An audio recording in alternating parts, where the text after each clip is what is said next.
At some point after buying Bitcoin, I tried to explain it to someone, and I couldn't. Not really. I had the words. I just didn't have the thing underneath the words. The actual reason any of it works, and that bothered me more than I expected it to. So I went to the source. 9 pages, October 2008, the Bitcoin Whitepaper. The first time I tried to read it, I closed the tab after 40 minutes. The second time, I found 3 ideas that made everything click, and 1 line that changed how I think about what I own. I'm Sats. Here's what actually matters. Let's keep it simple. Okay, so the Bitcoin Whitepaper is a document. 9 pages, published in October 2008 by someone using the name Satoshi Nakamoto. And it laid out for the first time how Bitcoin would actually work. Not a pitch deck. Not a vision statement. A technical paper that described a specific solution to a specific problem that had been unsolved for decades. That problem was this. How do you send digital money directly from one person to another without a bank in the middle and without the possibility of cheating? Because here is what was broken before Bitcoin. If I sent you a digital file of money, what stops me from sending that same file to 10 other people? Copy, paste, money duplicated. That is the double spend problem. And before Bitcoin, the only solution anyone had was to put a trusted middleman in charge. A bank, someone who keeps the real ledger and says what counts. Satoshi solved it without a middleman, and the white paper explained exactly how. Now, when I first opened it, I expected it to read like a magazine article. It does not. There are equations. There is notation I had never seen. There is a section called a Poisson distribution.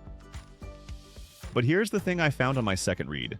The core ideas underneath all of that are not complicated.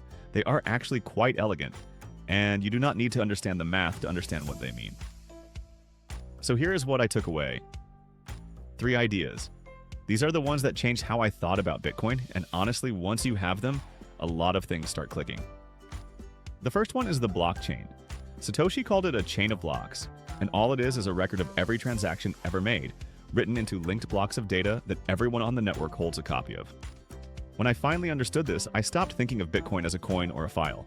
It is not a thing you hold. It is an entry in a shared record. The blockchain says you own it. That is it. That is all that matters. The second idea is proof of work. This is the one that felt most intimidating on the first read, but here is the version that made it land for me.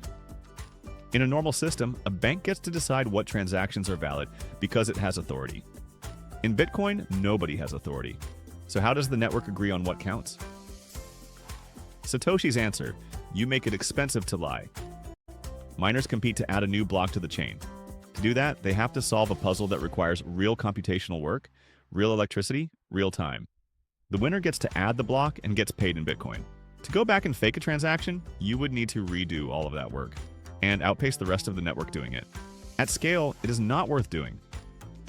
Actually, let me sit on that for a second, because when that clicked for me, it felt like something.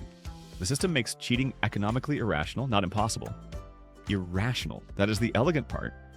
The third idea is the 21 million limit, and this one is the most straightforward in the white paper, but it is the most important for anyone who holds Bitcoin. Satoshi built in a hard supply cap, 21 million Bitcoin, ever, written into the protocol. Nobody controls it. Nobody can change it without the rest of the network rejecting the change. That means there is no equivalent of a government deciding to print more. The supply is fixed, and the rate of new Bitcoin entering circulation halves every 4 years. You have probably heard that called the halving. 3 ideas: a shared record no one owns, a system that makes dishonesty expensive, a supply that cannot be inflated away. That is what the white paper actually says underneath the math. If this is the kind of honest Bitcoin conversation you were looking for, the subscribe button is right there. Now, there is one more thing in the white paper that most people skip over, and I think it is the most important line in the whole document. Right at the start of the white paper, in the abstract, Satoshi writes about a system for electronic transactions that does not rely on trust. Does not rely on trust. I kept moving past that the first time, but the second time I read it, I stopped, because that is the whole thing. That is the entire point compressed into 5 words. Every financial system before Bitcoin is built on trust. You trust your bank trusts the central bank trusts the government's commitment to manage supply responsibly. And somewhere in that chain, humans make decisions. Sometimes good ones, sometimes not. Bitcoin removes that chain. The protocol does not care who you are. It does not care if you are politically inconvenient or if your government has frozen accounts this week. It just runs the rules Satoshi wrote in 2008. And I think when most beginners first buy Bitcoin, they do not fully understand what they have bought into. I know I did not. I thought I was buying an asset that might go up. The white paper made me understand I was opting into a different kind of system entirely. That is not a price prediction. I am not saying it replaces everything or that it definitely wins. I am saying, now I understand what it actually is, and I think that understanding changes how you hold it. So, here is what to take away from this. The Bitcoin white paper is 9 pages. You do not need to understand the math. The 3 ideas that matter are the blockchain, a shared record no one controls, proof of work, a system that makes dishonesty economically irrational, and the 21 million cap, a hard supply limit no one can change. And underneath all of it, one core idea, a system that works without needing to trust anyone.